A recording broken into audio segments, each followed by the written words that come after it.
Step number 2 अब apply करते हैं। इक्वेशन 2 में से इक्वेशन 1 माइनस करते हैं तो हमारे पास बन जाएगा y plus delta y minus y is equal to f of x plus delta x into ji x plus delta x minus f x into ji x. Plus y और minus y आपस में cancel हो जाएंगे, तो left जानिब delta Y और right जानिब वही ऊपर वाला स्टेप दोबारा लिख देना है। दूसरे स्टेप के बाद तीसरा स्टेप दोनों जानिब यानी लेफ़्ट जानिब और राइट जानिब डेल्टा एक्स पर डिवाइड कर देना है। लेकिन यहाँ तीसरा स्टेप अप्लाई करने से पहले हम एक और ऑपरेशन करना चाहते हैं, एक और अमल करना चाहते हैं। वो ऑपरेशन ये है subtracting and adding f of x plus delta x into ji x. तो ये f of x plus delta x और जी एक्स, इसको राइट जानिब आपने सब्ट्रैक्ट भी कर देना है और ऐड भी कर देना है। तब हमारे पास अगला स्टेप फिर यूं बनेगा, delta y is equal to f of x plus delta x into ji x plus delta x minus f of x plus delta x into ji x. तो देखिए ये मैंने सब्ट्रैक्ट कर दिया, फिर प्लस कर रहे हैं, plus f of x plus delta x into ji x और आखिर में आ जाएगा माइनस एफ एक्स इंटू जी एक्स। तो F of x plus delta x into ji x subtract किया और इसको हमने प्लस कर दिया। तो अब हमारे पास राइट जाने 4 टर्म्स बन गई हैं। तो पहली 2 टर्म्स को गौर से देखें। पहली 2 टर्म्स में F of x plus delta X common है, तो F of x plus delta X common लेंगे तो बाकी ब्रैकेट में बन जाएगा जी x plus delta x minus जी एक्स। फिर उसके बाद थर्ड और फोर्थ टर्म में और से देखें, जी एक्स कॉमन है तो प्लस जी एक्स हम कॉमन लेंगे तो बाकी ब्रैकेट में लिखेंगे F of x plus delta x minus f x. तो इस अमल के बाद अब हम स्टेप नंबर 3 अप्लाई करते हैं, dividing both sides by delta x. Delta x को हमने लेफ़्ट जानिब भी डिवाइड कर दिया और राइट जानिब भी डिवाइड कर दिया।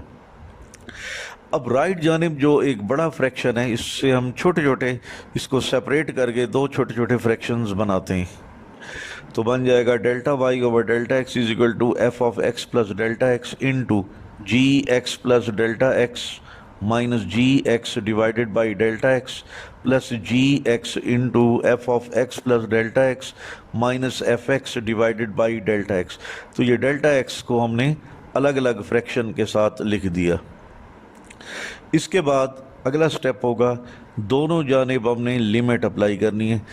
तो limit delta x approaches to zero left और राइट जानिब अप्लाई करेंगे। तो लेफ़्ट जानिब लिमिट अप्लाई करने के बाद ये बन जाएगा d y over d x और राइट जानिब लिमिट अपने अलग अलग लिमिट को अलग अलग अप्लाई करना है। तो यहाँ पर बन जाएगा limit delta x approaches to zero f of x plus delta x, एक हमने इस हिस्से पर अप्लाई किया। अब ये लिमिट को इस ब्रैकेट के साथ अप्लाई करते हैं। तो limit delta x approaches to zero g x plus delta x minus ji x divided by delta x plus ji x के साथ लिमिट अप्लाई नहीं होगी क्योंकि इसमें डेल्टा एक्स नहीं है। अब उसके बाद जो ब्रैकेट है इस पर लिमिट अप्लाई करेंगे। तो limit delta x approaches to zero f of x plus delta x minus f x divided by delta x. तो अगले स्टेप में लिखेंगे d y over d x is equal to, चूँकि डेल्टा एक्स ज़ीरो है तो F of x plus zero f x बन जाएगा। और उसके बाद limit delta x approaches to zero g x plus delta x minus ji x divided by delta x. तो ये फार्मूला बन गया जी फंक्शन के डेरिवेटिव का, इसलिए इसे हम लिखेंगे जी प्राइम एक्स फिर प्लस जी एक्स, फिर ब्रैकेट में लिखा हुआ है limit delta x approaches to zero f of x plus delta x minus f x divided by delta x. तो ये एफ फंक्शन के डेरिवेटिव का फार्मूला है, इसे हम लिखेंगे एफ प्राइम एक्स। अब उसके बाद हम y की कीमत पुट करेंगे। y इक्वल होता है एफ एक्स इंटू जी एक्स, चुनांचे हमारे पास बन जाएगा D by D x of F x into ji X is equal to F x G prime, यानी G prime X mean G का डेरिवेटिव, इसे यूँ लिखेंगे D by D x of ji x plus ji x और F prime X mean F का derivative, तो यूँ लिखेंगे डेरिवेटिव ऑफ एफ एक्स। तो अब हमारे पास ये थ्योरम प्रूफ हो गया और इसका रिजल्ट यूं है कि f और g दो फंक्शन मल्टीप्लाई हो रहे हैं, तो इस प्रोडक्ट का डेरिवेटिव बराबर होगा f फंक्शन इंटू जी का डेरिवेटिव जमा g फंक्शन इंटू f का डेरिवेटिव। यानी जब दो फंक्शन मल्टीप्लाई हों तो उस प्रोडक्ट का डेरिवेटिव का मालूम करने का फार्मूला ये है कि पहले फंक्शन fx को वैसे का वैसा लिखेंगे, दूसरे फंक्शन gx का हम डेरिवेटिव लेंगे जमा gx यानी दूसरे फंक्शन को लिखेंगे और डेरिवेटिव ऑफ fx यानी पहले फंक्शन का हम डेरिवेटिव मालूम करेंगे।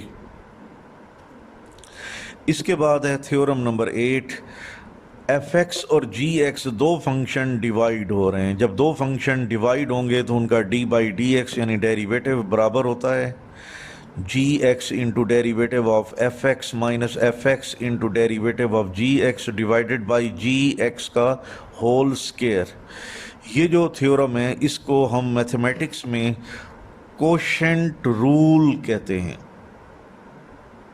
तो ये मैं लिख रहा हूं कोशेंट रूल। इस थ्योरम को प्रूफ करने के लिए हम let y is equal to F x divided by g x, तो f x divided by g x दो फंक्शन डिवाइड हो रहे हैं तो इसका हम डेरिवेटिव मालूम करना चाहते हैं, तो यकीनन इस पर 4 स्टेप अप्लाई करने पड़ेंगे। पहला स्टेप होगा x में डेल्टा x का इजाफा राइट जानिब, y में डेल्टा y का इजाफा लेफ्ट जानिब। तो स्टेप नंबर 1 अप्लाई करने के बाद बन जाएगा y plus delta y is equal to f of x plus delta x divided by g into x plus delta x। Step number 1 के बाद स्टेप नंबर 2 है जो कुछ यूँ है कि हम इक्वेशन 2 में से इक्वेशन 1 को माइनस करेंगे। तो अगले स्टेप में आप देखें कि इक्वेशन 2 को इक्वेशन 1 में से माइनस करेंगे, लेफ्ट हैंड साइड में से लेफ्ट हैंड साइड और राइट हैंड साइड में से राइट हैंड साइड माइनस करेंगे। स्टेप नंबर 2, इक्वेशन 2 में से इक्वेशन 1 को माइनस करेंगे, लेफ्ट हैंड साइड में से लेफ्ट हैंड साइड और राइट हैंड साइड में से राइट हैंड साइड को माइनस करेंगे। तो हमारे पास बन जाएगा y plus delta y minus y is equal to f of x plus delta x divided by g into x plus delta x minus f x divided by g x. Plus y और minus y आपस में cancel हो जाएगा और delta y रह जाएगा बाकी। अब राइट जानिब दोनों फ्रैक्शंस को सब्ट्रैक्ट करने के लिए एलसीएम लेंगे, तो एलसीएम लेने के बाद हमारे पास रिजल्ट बनेगा f of x plus delta x into ji x minus f x into ji x plus delta x divided by g x plus delta x into ji x. Step number 3 ये होता है कि दोनों जानिब आपने delta x पर divide करना है, लेकिन यहाँ इस थ्योरम में प्रोडक्ट रूल की तरह तीसरे स्टेप अप्लाई करने से पहले हम एक और छोटा सा ऑपरेशन, छोटा सा अमल करना चाहते हैं। Subtracting and adding f x g x in the numerator, यानी फ्रैक्शन का जो ऊपर वाला हिस्सा है इसमें आपने एफ एक्स और जी एक्स को सब्ट्रैक्ट भी कर देना है और बैलेंस करने के लिए ऐड भी कर देना है। तब हमारे पास बन जाएगा delta y is equal to f of x plus delta x into ji x minus f x into ji x plus f x into ji x minus f x into ji x plus delta x divided by g x plus delta x into ji x. Right जानिब जो fraction का ऊपर वाला हिस्सा है इसमें 4 terms हैं। पहली 2 टर्म्स को अगर आप गौर से देखें तो उसमें जी एक्स कॉमन है, तो जी एक्स कॉमन लेने के बाद बाकी हम लिखेंगे F of x plus delta x minus f x. उसके बाद थर्ड और फोर्थ टर्म में अगर आप गौर से देखें तो एफ एक्स कॉमन है तो प्लस एफ एक्स हमने कॉमन ले लिया और बाकी ब्रैकेट में हम लिखेंगे g x minus ji x plus delta x divided by g x plus delta x into ji x. अब हम एक और छोटा सा अमल करने वाले हैं कि राइट जानिब जो फ्रैक्शन है उसके ऊपर वाले हिस्से में लिखा हुआ है जी एक्स माइनस जी एक्स प्लस डेल्टा एक्स।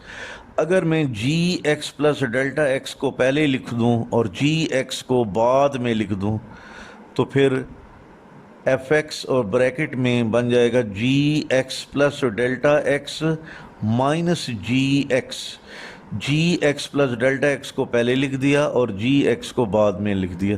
तो इंटरचेंज करने से क्या होगा, इंटरचेंज करने से ये होगा कि ब्रैकेट के बाहर अगर प्लस की अलामत है तो अब वो माइनस की अलामत बन जाएगी।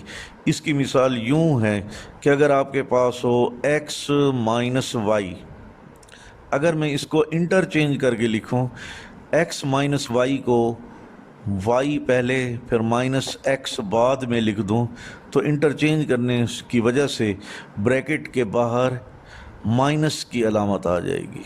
तो बिल्कुल इसी तरीके से जी एक्स प्लस डेल्टा एक्स को पहले लिखा फिर माइनस जी एक्स को बाद में लिखा, तो इन दोनों वैल्यूज़ को इंटरचेंज करने की वजह से ब्रैकेट के बाहर क्या आ जाएगा, माइनस आ जाएगा। अब इसके बाद अगला स्टेप, तीसरा step, dividing both sides by delta x. तो मैंने लेफ़्ट जानिब डेल्टा एक्स पर डिवाइड कर दिया, अब राइट जानिब भी डेल्टा एक्स पर डिवाइड कर देना है। लेकिन मैंने एक साथ छोटा सा अमल किया है कि g x plus delta x into जी एक्स को 1 over g x plus delta x into जी एक्स लिख दिया और बाकी यानी इसको हमने एक तरफ कर दिया और बाकी जो हमारे पास कीमतें रह गई हैं उनको मैंने डेल्टा एक्स पर डिवाइड किया। तो ये डेल्टा एक्स लेफ़्ट जानिब भी डिवाइड हो गया और राइट जानिब भी डिवाइड हो गया और g x plus delta x into जी एक्स को मैंने 1 over g into x plus delta x into जी एक्स लिख दिया। अब प्रीवियस थ्योरम्स की तरह यहाँ पर हमने फ्रैक्शन को सेपरेट करके लिखना है। तो अगले स्टेप में लिखेंगे delta y over delta x is equal to 1 over g x plus delta x into ji x, bracket में लिखेंगे g x f of x plus delta x minus f x divided by delta x minus f x into ji x plus delta x minus ji x divided by delta x. यानी हमने जब fraction को separate किया तो एक delta x इसके साथ आ गया f of x plus delta x minus f x के साथ, और एक डेल्टा एक्स बना g x plus delta x minus जी एक्स के साथ। इस तरह फ्रैक्शन को सेपरेट करने के बाद अब आइए आखिर में फाइनल स्टेप नंबर 4, दोनों जानिब हमने लिमिट अप्लाई की। तो limit delta x approaches to 0 left और राइट जानिब मैंने अप्लाई कर दी। तो लेफ़्ट जानिब बन जाएगा हमारे पास d y over d x और राइट जानिब जो limit delta x approaches to 0, तो जहाँ जहाँ डेल्टा एक्स होगा वहाँ पर हम ये लिमिट अप्लाई करेंगे। तो पहले ये लिमिट इसके साथ g of x plus delta x के साथ अप्लाई करें। तो 1 over limit delta x approaches to 0 g x plus delta x into ji x. अब इस लिमिट को ब्रैकेट के अंदर जहाँ जहाँ डेल्टा एक्स है वहाँ अप्लाई करें। तो फिर ब्रैकेट में लिखेंगे g x into limit delta x approaches to 0 f of x plus delta x minus f x divided by delta x minus f x. फिर दूसरी ब्रैकेट इसके साथ भी लिमिट अप्लाई करनी है। Limit delta x approaches to 0 g x plus delta x minus ji x divided by delta x. तो जहाँ जहाँ एक्सप्रेशन के साथ डेल्टा एक्स था वहाँ मैंने लिमिट वहाँ अप्लाई कर दी। अब लिमिट अप्लाई करने के बाद देखें हमारे पास रिजल्ट क्या बनता है। D y over d x, delta x 0 है तो ये बन जाएगा जी एक्स इंटू जी एक्स। अब बड़ी ब्रैकेट की तरफ आ जाए जी एक्स, तो ये जो फार्मूला है ये फंक्शन एफ के डेरिवेटिव का है, इसलिए इसे हम लिखेंगे F prime x minus f x. और ये जो ब्रैकेट में फार्मूला लिखा हुआ है ये जी फंक्शन के डेरिवेटिव का फार्मूला है, इस वजह से इसे हम जी प्राइम एक्स लिखते हैं। अब देखें जी x F prime mean derivative of F x minus f x, G prime mean derivative of ji x divided by जी को जी से मल्टीप्लाई करेंगे तो जी का स्क्वायर बन जाएगा और लेफ़्ट जानिब y की कीमत पुट कर देंगे f x divided by g x. तो इस तरह हमारे पास ये थ्योरम प्रूफ हो गया जिसे हम कोशेंट रूल कहते हैं। इस फार्मूले के मुताबिक जब f और g दो फंक्शन डिवाइड हो रहे हों तो उस सूरत में f ओवर g का डेरिवेटिव बराबर होता है g function into f function का derivative minus f function into g function का derivative divided by g function का स्क्वायर।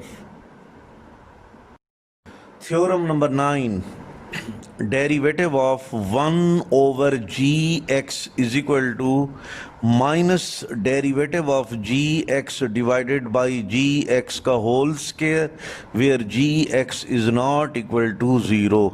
इस थ्योरम को हम रेसिप्रोकल रूल कहते हैं। इसको प्रूफ करने के लिए हमने एक फार्मूला प्रूफ किया था, एक थ्योरम प्रूफ किया था जिसे हम कोशेंट रूल कहते हैं। वो कोशेंट रूल ये है, d by D x of F x over g x, यानी जब दो फंक्शन f और g डिवाइड हो रहे हों तो उनका डेरिवेटिव बराबर होता है g x into derivative of F x minus f x into derivative of ji x divided by g x का होल स्क्वायर। इस फार्मूले को जो मैंने आपके सामने लिखा है, इस फार्मूले को हम कोशेंट रूल कहते हैं। इस फार्मूले में अगर हम एफ एक्स को 1 के बराबर पुट कर दें तो ये बन जाएगा डेरिवेटिव ऑफ 1/gx। तो f x is equal to 1 के बराबर पुट करने से ये जो कोशेंट रूल है ये कन्वर्ट हो जाएगा थ्योरम नंबर 9 में, यानी रेसिप्रोकल रूल में। चुनांचा अब लेफ़्ट जानिब और राइट जानिब एफ एक्स की जगह पर 1 पुट करें तो हमारे पास बन जाएगा d by D x of 1/gx is equal to g x into derivative of 1 minus 1 into derivative of g divided by g का स्क्वायर। तो लेफ़्ट जानिब भी एफ एक्स की जगह पर 1 पुट कर दिया, राइट जानिब भी एफ एक्स की जगह पर 1 पुट कर दिया। अब देखें अगले स्टेप में जी एक्स 1 कांस्टेंट है, पहला थ्योरम के कांस्टेंट का डेरिवेटिव 0 के बराबर होता है, तो 1 का डेरिवेटिव इक्वल टू 0 होगा minus derivative of ji x, ये रिज़ल्ट 1 से मल्टीप्लाई होता है तो वही का वही d by D x into ji x हमने लिख दिया। 0 को जी एक्स से मल्टीप्लाई करेंगे तो 0, ये टर्म ख़त्म हो जाएगी। तो अब हमारे पास बन जाएगा minus derivative of ji x divided by g x का होल स्क्वायर। 9 थ्योरम प्रूफ करने के बाद अब मैंने तमाम थ्योरम्स को इकट्ठा एक जगह पर लिख लिया है। तो एक्सरसाइज 2.3 का आगाज़ करने से पहले इन थ्योरम्स को ज़हन नशीन करना ज़रूरी है। पहला थ्योरम है कि कांस्टेंट का डेरिवेटिव इक्वल टू 0 होता है। दूसरे नंबर पर डेरिवेटिव ऑफ x की पावर n बराबर होता है n x की पावर n नफी 1, यानी अगर x की किसी पावर का डेरिवेटिव लेंगे तो पावर को एक तरफ लिखेंगे, पावर में एक माइनस करेंगे। तीसरा x का डेरिवेटिव 1 के इक्वल होता है। चौथे नंबर पर है कि अगर किसी फंक्शन के साथ कांस्टेंट मल्टीप्लाई हो रहा हो और आपने उसका डेरिवेटिव लेना हो तो डेरिवेटिव लेने का तरीकाकार ये है कि कांस्टेंट c को बाहर निकाल देंगे और फंक्शन का डेरिवेटिव लेंगे। इस तरह अगर f और g दो फंक्शन जमा हो रहे हों और आपने सम का डेरिवेटिव लेना हो तो f फंक्शन और g फंक्शन का अलग अलग हम डेरिवेटिव लेंगे। इस तरह f और g फंक्शन सब्ट्रैक्ट हो रहे हों, यानी दो फंक्शन माइनस हो रहे हों और उनका डेरिवेटिव लेना हो तो सबसे पहले f का डेरिवेटिव फिर माइनस g का डेरिवेटिव, यानी दोनों फंक्शंस का अलग अलग हमने डेरिवेटिव लेंगे। इस तरह f और g दो फंक्शन मल्टीप्लाई हो रहे हों तो उस प्रोडक्ट का डेरिवेटिव बराबर होगा f फंक्शन इंटू g का डेरिवेटिव जमा g फंक्शन इंटू f का डेरिवेटिव। इस तरह f और g दो फंक्शन डिवाइड हो रहे हों तो f ओवर g का डेरिवेटिव बराबर होता है g फंक्शन इंटू f का derivative minus f function into g का derivative divided by g function का स्क्वायर। आखिर में डेरिवेटिव ऑफ 1/gx बराबर होता है minus derivative of gx divided by gx का होल स्क्वायर। ये थ्योरम इसलिए प्रूव किए जा रहे हैं कि नई जो एक्सरसाइजेज आएंगी तो उनमें डेरिवेटिव फंक्शन का डेरिवेटिव कैलकुलेट करने के लिए 4 स्टेप रूल को हमने ख़त्म कर दिया है। अब हमने फंक्शन का डेरिवेटिव डायरेक्ट मालूम करना है तो इसके लिए हमें थ्योरम्स यानी फार्मूलाज की ज़रूरत पड़ेगी। इसलिए ये 9 थ्योरम्स 9 फार्मूले हमने प्रूव किए हैं। तो आपने इन फार्मूलों को अच्छी तरीके से ज़हन नशीन करना है, तब जाकर हम एक्सरसाइज 2.3 के प्रॉब्लम को सॉल्व करेंगे।